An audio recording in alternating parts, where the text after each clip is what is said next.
But first, after temporarily doubling the dole from $550 a fortnight to $1,100 a fortnight at the start of the pandemic, the Morrison government has now decided that the ongoing permanent rate of the dole should go up by $50 a fortnight. Now, for some, this $50 increase isn't enough, but for taxpayers, it represents a $9 billion increase, and it takes the dole back to about 40% of the minimum wage, where it was for much of the Howard government.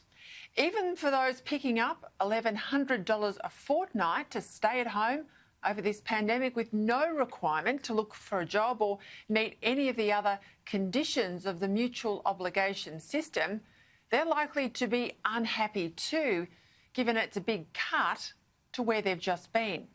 Now, predictably, of course, while the government's focusing on the increase, the welfare lobby is focusing on the cut. Now, could I live on a single rate of $300 a week?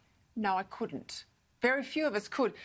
But it's important to note that $300 a week doesn't include other supplements and payments such as rent assistance.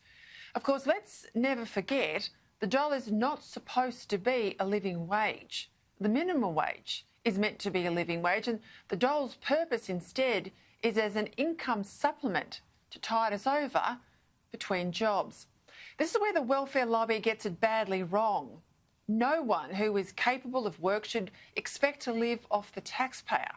All anyone capable of working should expect from the taxpayer is a hand up, not a hand out. And the higher the dole, the less incentive there is to take entry-level jobs. Throughout the pandemic, there's been multitudes of employers complaining that it's harder than ever to get Australians to work in hospitality, cleaning, fruit picking. You've heard it all. Because the higher dole, they say, means would-be workers say, it's not worth our while. I could stay at home, couldn't I, rather than come to work instead of the dole. Just before Christmas, nearly half of all businesses were recruiting, says the National Skills Commission. But 40% of them said they were having difficulty with, by far the main reason, a lack of applicants. Take places like Shepparton and Coffs Harbour, where they have significant unemployment and very low workforce participation rates, yet routinely you've got farmers who can't get people to help bring in their crops. As well as this announcement to boost the dole, the government's also boosting its expectations of people who are supposed to be looking for work. After being suspended for the worst of the pandemic, the number of mandatory job inquiries someone on the dole must make will be raised back to 20 per month. And younger people who've been on the dole for more than 6 months, will they'll now be required to do compulsory work experience or a form of work for the dole, although I have to say it's nowhere near as good as the old work for the dole scheme once was.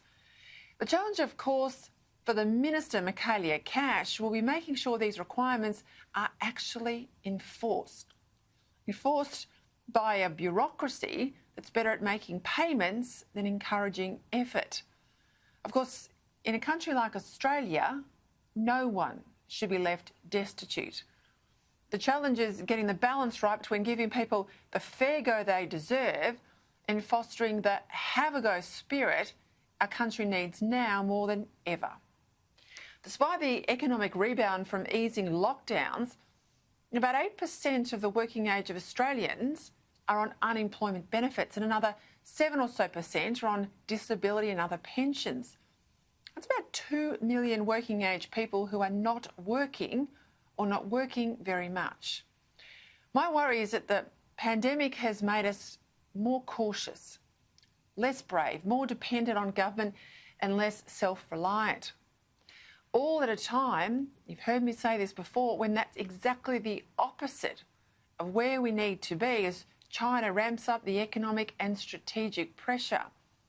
This $9 billion cost over 4 years of the dole increase is on top of the $300 billion in extra spending that the federal government has already committed to cover people and businesses who didn't work due to the pandemic. Now, fair enough, that $300 billion was needed. The government had to support people because the government ordered them to stay home and the government ordered their businesses to shut. But apart from spending more borrowed money, where's the plan to make businesses more dynamic and to make people more productive. With the budget the next big job for the Morrison government, I want to hope that work is underway. And we'll, of course, hear more about that in May. But with an election looming, people won't re-elect the government just to preserve the status quo or as a reward for past services. It's what the government's going to do in the future, not what it did in the past, that voters will want to hear about and vote about.